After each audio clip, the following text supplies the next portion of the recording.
ರಾಜ್ಯದಿಂದ 5 ಕೇಂದ್ರದ ಸಚಿವರಾಗಿದ್ದಾರೆ. ಈ ವಿಚಾರಕ್ಕೆ ಸಂಬಂಧಪಟ್ಟಂತೆ ಸಚಿವ ಪರಮೇಶ್ವರ್ ಅವರು ಪ್ರತಿಕ್ರಿಯೆಯನ್ನು ಕೊಟ್ಟಿದ್ದಾರೆ. ಏನು ಅಂತ ನೋಡ್ಕೊಂಡು ಬರೋಣ.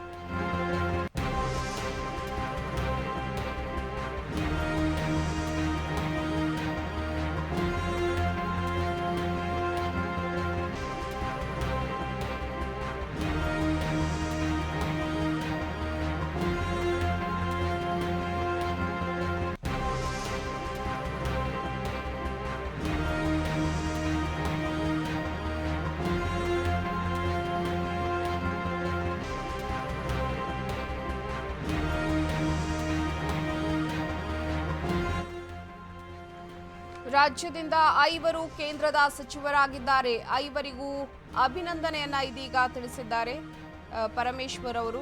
ಹಾಗೆಯೇ ರಾಜ್ಯದಲ್ಲಿ ಜ್ವಲಂತ ಸಮಸ್ಯೆಗಳು ಕೂಡ ಸಾಕಷ್ಟಿವೆ. ಜಿಎಸ್ಟಿ ಬಾಕಿ ಬರಬೇಕಿದೆ, ಹಲವು ನೀರಾವರಿ ಯೋಜನೆಗಳ ಅನುಮತಿ ಕೂಡ ಬೇಕಿದೆ ಅಂತ ಈಗ ಪರಮೇಶ್ವರ್ ಅವರು ಹೇಳ್ತಾ ಇರುವಂತದ್ದು. ಒಟ್ಟಾರೆ ಅನೇಕ ಸವಾಲುಗಳನ್ನ ಈ 5 ಜನರು ಮುಂದಿನ ದಿನಗಳಲ್ಲಿ ಎದುರಿಸಬೇಕಾಗುತ್ತೆ ಅಂತ ಬೆಂಗಳೂರಿನಲ್ಲಿ ಗೃಹ ಸಚಿವರಾದ ಪರಮೇಶ್ವರ್ ಒಂದು ಹೇಳಿಕೆಯನ್ನ ಕೊಟ್ಟಿದ್ದಾರೆ. ಪರಮೇಶ್ವರ್ ಅವರು ಒಂದು ಮಾಧ್ಯಮಗಳಿಗೆ ಒಂದು ಪ್ರತಿಕ್ರಿಯೆಯನ್ನ ಕೊಡ್ತಾ ಇರುವಂಥದ್ದು.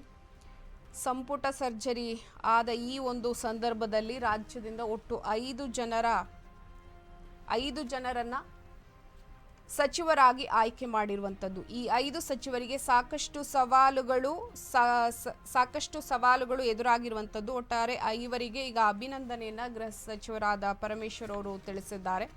ರಾಜ್ಯದಲ್ಲಿ ಸಾಕಷ್ಟು ಜ್ವಲಂತ ಸಮಸ್ಯೆಗಳು ಎದ್ದು ಕಾಣ್ತಾ ಇದೆ.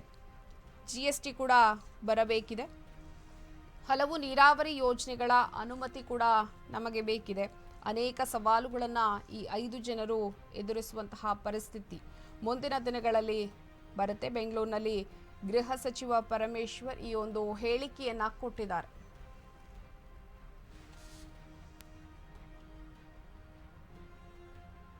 ರಾಜ್ಯದ ವತಿಯಿಂದ 5 ಜನ ಕೇಂದ್ರದಲ್ಲಿ ಸಚಿವರಾಗಿದ್ದಾರೆ. ಮೊದಲನೇದಾಗಿ ಅವರೆಲ್ಲರಿಗೂ ಕೂಡ ಅಭಿನಂದನೆಯನ್ನು ಸಲ್ಲಿಸ್ತೇನೆ. ರಾಜ್ಯದ ಪ್ರತಿನಿಧಿಗಳಾಗಿ ಅನೇಕ ಜ್ವಲಂತ ಸಮಸ್ಯೆಗಳು ರಾಜ್ಯದಲ್ಲಿ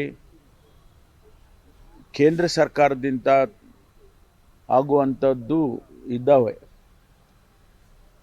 ನಮಗೆ ಬರಬೇಕಾದಂಥ GST ಶೇರ್ ಇರ್ಬೋದು, ಅಥವಾ ನಮ್ಮಲ್ಲಿ ಬರಬೇಕಾದಂಥ ಕೇಂದ್ರ ಸರ್ಕಾರದಿಂದ ನಮ್ಮ ರಾಜ್ಯಕ್ಕೆ ನೀರಾವರಿ ಯೋಜನೆಗಳಲ್ಲಿ ರಾಷ್ಟ್ರೀಯ ಯೋಜನೆಗಳನ್ನಾಗಿ ಮಾಡತಕ್ಕಂಥದ್ದು, ನೆನೆಗುದಿಗೆ ಬಿದ್ದಿರ್ತಕ್ಕಂಥದ್ದು ಭದ್ರಾ ಯೋಜನೆ, ಅದನ್ನು ಮಾಡಿಸ್ಬೇಕಾಗ್ತದೆ. ಕಳಸಾ ಬಂಡೂರಿ ಸಮಸ್ಯೆ ಬಗೆಹರಿಯಲೇ ಇಲ್ಲ, ಅದನ್ನು ಕೂಡ ಬಗೆಹರಿಸಬೇಕಾಗ್ತದೆ. ಮತ್ತು ಮೇಕೆದಾಟು ಯೋಜನೆಗೆ ಅನುಮತಿಯನ್ನು ಕೊಟ್ಟು ಅದನ್ನು ಚಾಲನೆ ಮಾಡಬೇಕಾಗ್ತದೆ. ಈ ರೀತಿ ಅನೇಕ ಸವಾಲುಗಳು ಅವರ ಮುಂದೆ, ಈ 5 ಜನರ ಮುಂದೆ ಇರುತ್ತೆ. ಹಾಗಾಗಿ ನನಗೆ ವಿಶ್ವಾಸ ಇದೆ, ಅವರು ಇದನ್ನು ಆದ್ಯತೆ ಮೇಲೆ ತೆಗೆದುಕೊಂಡು ಪ್ರಧಾನಮಂತ್ರಿಗಳಾಗಲಿ ಅಥವಾ ಸಂಬಂಧಪಟ್ಟಂಥ ಸಚಿವರುಗಳಾಗಲಿ ಅವರುಗಳ ಜೊತೆಯಲ್ಲಿ ಚರ್ಚೆ ಮಾಡಿ ಬಗೆಹರಿಸ್ತಕ್ಕಂಥ ಪ್ರಯತ್ನವನ್ನು ಈ 5 ಜನರು ಮಾಡಬೇಕು. ರಾಜ್ಯದ ವತಿ ಒಟ್ಟಾರೆ ಬೆಂಗಳೂರಿನಲ್ಲಿ ಗೃಹ ಸಚಿವ ಪರಮೇಶ್ವರ್ ಒಂದು ಸ್ಪಷ್ಟನೆಯನ್ನ ಕೊಟ್ಟಿದ್ದಾರೆ. ರಾಜ್ಯದಲ್ಲಿ ಸಾಕಷ್ಟು ಜ್ವಲಂತ ಸಮಸ್ಯೆಗಳಿವೆ, GST ಕೂಡ ಬಾಕಿ ಬರುವಂತದ್ದಿದೆ. ಇದರ ಜೊತೆಗೆ ಹಲವು ನೀರಾವರಿ ಯೋಜನೆಗಳ ಅನುಮತಿಯನ್ನ ಪಡೆಯಬೇಕು. 5 ಜನ ಕೇಂದ್ರದ ಸಚಿವರಾಗಿ ಈಗ ಒಂದು ಪ್ರಮಾಣ ವಚನವನ್ನು ಅವರು ಸ್ವೀಕರಿಸಿದ್ದಾರೆ. ಅವರಿಗೆ ಒಂದು ಕಡೆ ಅಭಿನಂದನೆಯನ್ನ ತಿಳಿಸ್ತಾ ಅವರು ಮುಂದಿನ ದಿನಗಳಲ್ಲಿ ಯಾವೆಲ್ಲ ಒಂದು ಸಮಸ್ಯೆಗಳನ್ನ ಪರಿಹರಿಸೋದಿಕ್ಕೆ, ಸಾಕಷ್ಟು ಕೆಲಸ ಕಾರ್ಯಗಳನ್ನ ಮಾಡೋದಿಕ್ಕೆ ಅವರಿಗೊಂದು ಸವಾಲುಗಳು ಎದುರಾಗ್ತವೆ ಅನ್ನುವಂತಹ ವಿಚಾರದ ಬಗ್ಗೆ ಮಾಧ್ಯಮಗಳಿಗೆ ಗೃಹ ಸಚಿವರಾದ ಪರಮೇಶ್ವರ್ ಒಂದು ಸ್ಪಷ್ಟನೆಯನ್ನ ಕೊಟ್ಟಿದ್ದಾರೆ.